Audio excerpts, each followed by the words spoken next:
Ils ont été missionnés donc par le président pour se rendre à Marseille. Les ministres de l'Intérieur et de la Justice, Laurent Nunez et Gérald Darmanin, une semaine après l'assassinat de Mehdi Kessassi.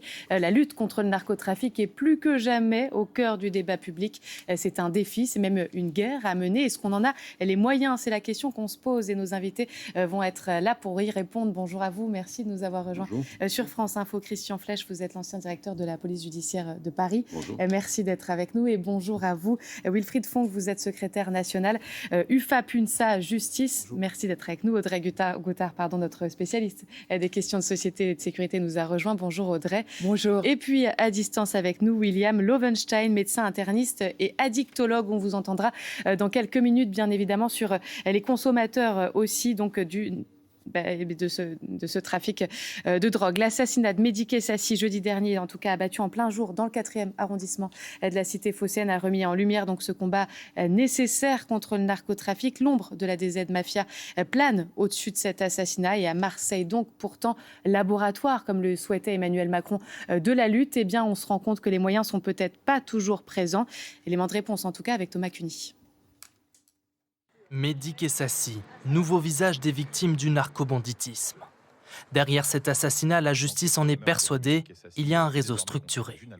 Lorsque l'on prend ce type de cible, eh bien, on a estimé que ceux qui étaient capables de ce type d'agissement scandaleux faisaient partie du haut du spectre de la criminalité organisée. Depuis la mort du jeune homme jeudi dernier, des questions se posent. Police, justice et élus marseillais ont-ils les armes pour venir à bout de cette guerre contre le trafic de drogue ? Premier constat pour ce syndicat de magistrats, le manque endémique de moyens pour la justice. Des collègues du parquet de Marseille et également du tribunal de Marseille ont dit à une commission d'enquête parlementaire que nous étions en train de perdre la guerre contre le narcotrafic. Si on n'a pas des enquêteurs spécialisés en nombre suffisant, avec des moyens suffisants, on n'y arrivera pas. Le ministère de la Justice indique lui que le nombre de magistrats dans la cité phocéenne a augmenté, passant de 151 à 204 en moins de 10 ans.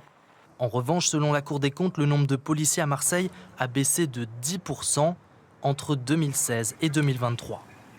Le poste de préfet de police de plein exercice a également été supprimé cet été, une aberration pour le maire de la ville.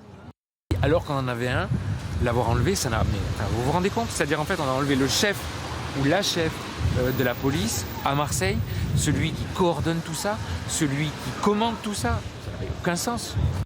Benoît Payan demande aux habitants de la 2e ville de France de ne pas avoir peur et de prendre part à la marche blanche samedi en hommage à Mehdi Kessassi. Benoît Payan qui parle de relâchement à Marseille. Selon Beauvau, les narcomicides ont été divisés par 2, les saisies de cocaïne ont doublé et les points de deal de la cité phocéenne ont diminué. Christian Flech, Wilfried Fonck, quand Laurent Nunez dit hier qu'on porte des coups durs au narcotrafic, est-ce que vous estimez que c'est vrai ? Il a sans doute raison, parce qu'il connaît bien la situation. D'abord parce qu'il est ministre de l'Intérieur, mais avant d'être ministre de l'Intérieur, il a également été préfet de police à Marseille. Il connaît bien cette région. Donc, la situation des effectifs, on peut les jouer comme on veut, parce que, bien sûr, il y a des policiers qui sont en poste à Marseille, et bien sûr, il y a des renforts qui arrivent avec des compagnies de CRS, qui sont des unités mobiles qui peuvent venir renforcer les chiffres. Donc, c'est toujours compliqué.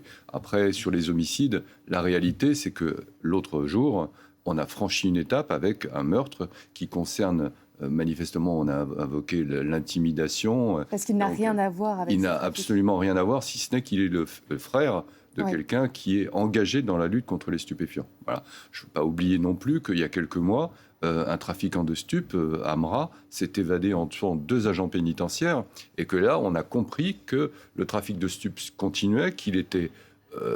je dirais national, c'est-à-dire que Amra était plutôt basé dans la région ouest, mais en même temps il avait des liens avec Marseille, et on voit bien que la vie ne tenait à pas grand-chose. Donc, c'était au péage d'Incarville il y a 1 an et demi. Exactement, il y a eu un rapport sénatorial qui était remis le même jour et qui montrait la lutte contre le narcobanditisme. Tout le monde était d'accord. Ce qui a été voté était un peu en deçà, notamment sur l'accès aux données cryptées des téléphones, où là, on a l'émotion tombant, on n'est pas allé jusque tout ce que les services de lutte contre la criminalité organisée et le terrorisme souhaitaient. Et donc maintenant, on est encore une fois en train de découvrir ce qui existe, c'est-à-dire qu'il y a des trafiquants qui sont installés, qui sont capables de commanditer, même parfois depuis les prisons, des tueurs. Maintenant, j'espère qu'il y aura une prise de conscience qui va être sur la durée. Parce qu'il faut arrêter des visites si derrière, il n'y a pas une suite. Wilfried Fonck, qu'est-ce qui nous manque? Pourquoi on en est arrivé là? Des moyens sûrement et de la volonté et du courage. C'est ce qu'on nous on dit à l'UFAP Sa Justice depuis des années concernant ne serait-ce que le milieu carcéral, où effectivement, une fois que les interpellations sont faites, que la justice se met en place, c'est nous derrière qui devons finalement les prendre en charge et assurer la sécurité publique et en même temps la sécurité des établissements et des personnels. Aujourd'hui, très clairement dans la pénitentiaire, même si le ministre a mis en place les quartiers de lutte contre le crime organisé, on sait très bien que ce ne sera pas suffisant. On a déjà l'expérience avec les terroristes. Ça fait 10 ans qu'on les gère dans des quartiers spécialisés. Aujourd'hui, cette méthode de quartier, je pense qu'elle a atteint sa limite et qu'il est grand temps que tout le monde entende raison et qu'on y mette les moyens en créant notamment des établissements spécialisés et adaptés en fonction du profil des détenus.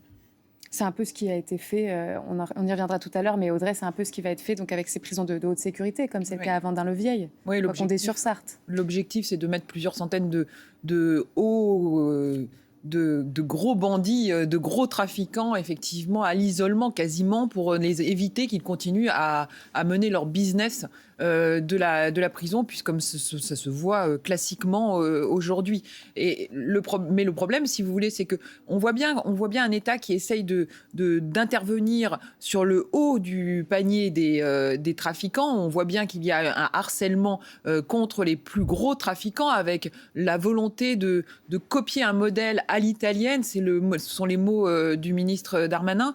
Mais la problématique, c'est le bas du panier, c'est-à-dire tous ces niveaux intermédiaires et bas du trafic, ces guetteurs, ces petits trafiquants qui sont là et qui pourrissent la vie des quartiers. Cette capacité aussi, via les réseaux sociaux, de recruter des gamins. On l'a vu à Grenoble, un enfant quasiment, il avait à peine 13 ans, qui a été assassiné parce qu'il était guetteur et parce que visiblement il déplaisait.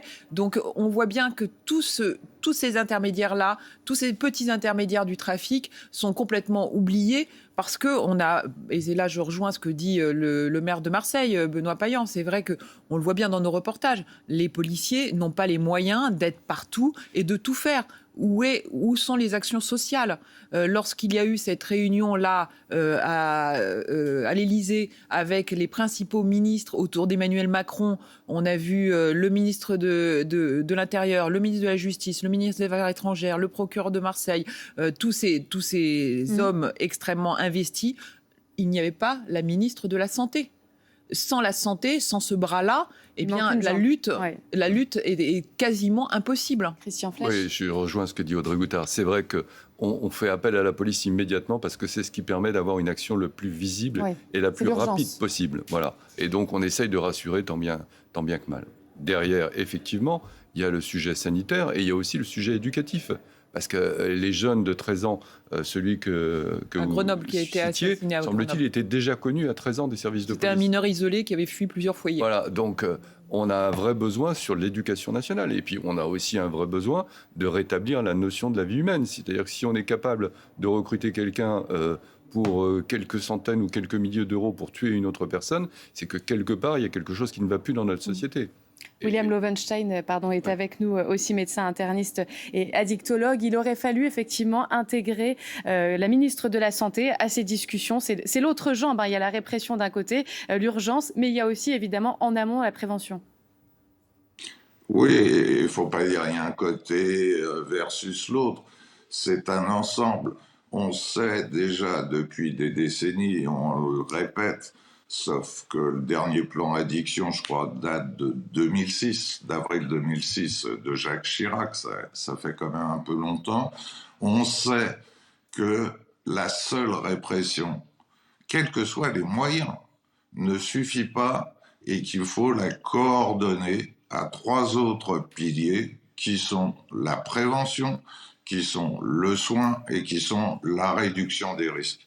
Cette histoire nous concerne tous, mais à partir de l'instant où on ne fait que le focus sur la répression qui se doit d'être efficace, vu l'état du pays après 50 ans d'une certaine méthode qui nous amène là, je pense réellement comme cela a été dit précédemment, que si le ministère de la Santé reste la 5e roue du brancard, on va continuer de parler de moyens et non pas de méthode. C'est pas seulement une question de moyens, c'est une question de stratégie, de méthode. Et si on ne coordonne pas ces 4 piliers, répression, soins, réduction des risques et prévention, si on n'évalue pas ces 4 piliers, vous voyez, on en est de l'évaluation de la répression.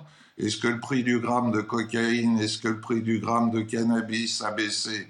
Non, ça c'est un item terrible en termes d'efficacité. On peut faire la même réflexion pour la prévention. On va y revenir. On doit même évaluer tout le temps nos actions et les coordonner.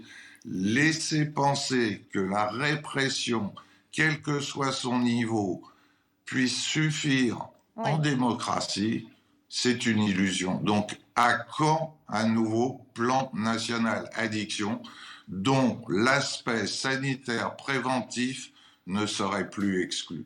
Alors, vous restez avec nous, bien évidemment, on continue d'en parler. Benoît Payan, le maire de Marseille, pour revenir sur ce sujet qui nous intéresse, puisque Laurent Nunez et Gérald Darmanin sont donc dans la cité phocéenne aujourd'hui, il estime que les narcotrafiquants, dit-il, cherchent à nous faire taire. C'est aussi le discours qu'a porté hier Amine Kessassi, donc aux 20h, au lendemain de l'enterrement de son frère. Il a appelé tout le monde à se mobiliser, notamment samedi, pour une marche blanche silencieuse sur le rond-point sur lequel a été tué son frère Mehdi la semaine dernière. Je vous propose de le réécouter. Aujourd'hui, je suis là, non pas pour jeter la pierre sur qui que ce soit, je suis simplement là pour dire que ma voix, celle des familles de victimes, c'est de leur dire « levez-vous ». Battons-nous. Il faut aujourd'hui que plus de 100 000 personnes se mobilisent. Ce samedi, il y a une mobilisation sur le rond-point où a été assassiné mon frère à 15h. Et il va falloir qu'on soit des milliers à se lever. Parce que si on veut garantir ma protection, si on veut garantir la protection de celles et ceux qui se lèvent, il va falloir qu'on soit des milliers à porter cette voix. Parce qu'on ne pourra pas tuer tout un peuple et on ne pourra pas tuer toute une nation.